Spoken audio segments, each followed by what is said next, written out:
দর্শক, আজ সারাদিনই সচিবালয় আপডেট রাখছেন আমাদের সহকর্মীরা। এই মুহূর্তে সচিবালয় থেকে যুক্ত হচ্ছেন সহকর্মী সাজিদ সরকার।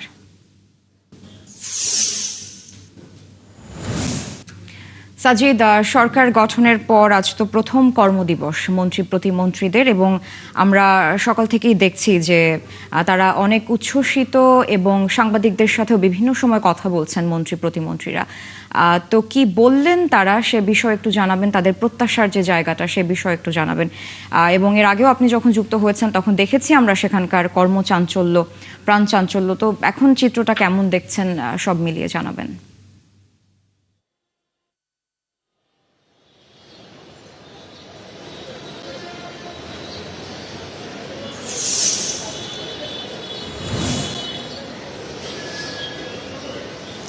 মেহজাবিন, প্রাণচাঞ্চল্য একেবারে অনেক দিন পরেই ফিরে পেয়েছে। আমরা অনেকের সাথেই কথা বলছিলাম, বিশেষ করে এখানে যারা কর্মরত রয়েছেন তাদের কাছ থেকে, এবং এর আগে যে চিত্র সেই চিত্র চাইতে অনেকটাই ভিন্ন। যেহেতু নতুন সরকার দীর্ঘ 1.5 বছর পর কিন্তু সেই সরকার গঠনের পরে কিন্তু আজকে প্রতিটি মন্ত্রণালয়ে কিন্তু মন্ত্রীরা দায়িত্ব বুঝে নিয়েছেন, শুধুমাত্র স্বরাষ্ট্র মন্ত্রণালয় ছাড়া। স্বরাষ্ট্রমন্ত্রী তিনি এখনও তার দপ্তরে আসেননি, বুঝে নিতে পারেননি, কেননা তিনি ইতিমধ্যেই প্রধানমন্ত্রীর সাথে আছেন। আপনি জানেন যে দুপুর 3টায় ক্যাবিনেট মিটিং শুরু হওয়ার কথা রয়েছে মন্ত্রী প্রতিমন্ত্রীদের সাথে, এবং এরপরে কিন্তু সচিবদের সাথে একটা বৈঠক আছে।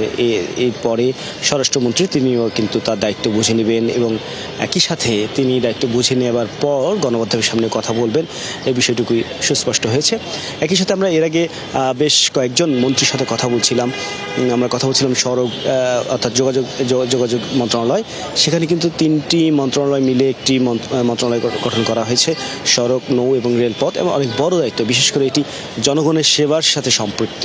সে কারণে কিন্তু শেখ রবিউল আলম তিনি বলছিলেন যে যেহেতু এটি জনগণের সেবার সাথে সম্পৃক্ত, এখানে স্বচ্ছতা এবং জবাবদিহিতার প্রয়োজন রয়েছে। তিনি বললেন যে যেহেতু একেবারেই নতুন হিসেবে তিনি দায়িত্ব নিয়েছেন, তিনি চাচ্ছেন যে দায়িত্ব বুঝে নেওয়ার পর আসলে সেবার জন্য কী কার্যক্রম হাতে নেওয়া যায়, কী পরিকল্পনা তিনি নেবেন, এবং মন্ত্রণালয় থেকে কী ধরনের পরিকল্পনা ছিল সেইগুলো বুঝে নেওয়ার পরে কিন্তু আসলে সেটি বাস্তবায়নের চেষ্টা করবেন। তিনি বলেছেন একই সাথে যে মন্ত্রণালয় থেকে ইতিমধ্যেই যে সমস্ত প্রকল্পগুলো আছে, প্রকল্পের ব্যয়গুলো কমিয়ে এনে দেশে আসলে একেবারে অবকাঠামোগত উন্নয়ন, একই সাথে সড়কপথ, রেলপথ এবং নৌপথে যে ধরনের বিশৃঙ্খলা রয়েছে বা এখানে কোনো ধরনের দুর্নীতি বা অন্যায় আছে কিনা, সেই বিষয়গুলো কিন্তু তিনি খুঁজে বের করে সেটি বাস্তবায়নে কিন্তু চেষ্টা করবেন।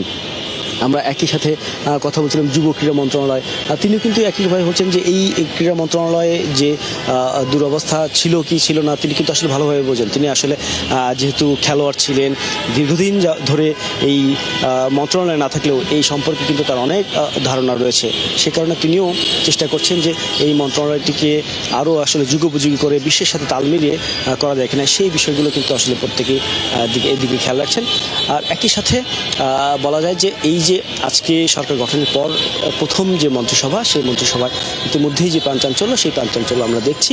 এখন শুধু দেখবার সময় যে দেশ আগামীতে আসলে নতুনভাবে কীভাবে তারা জাতির সামনে কতটুকু উপহার দেবেন, সেই অপেক্ষায় কিন্তু জাতি রয়েছে। সাজিদ, ধন্যবাদ যুক্ত হওয়ার জন্য। পরবর্তীতে নিশ্চয়ই আবারও আপনার সাথে যুক্ত হব এবং সচিবালয়ের আপডেট আপনার মাধ্যমে দর্শকদের জানাবো।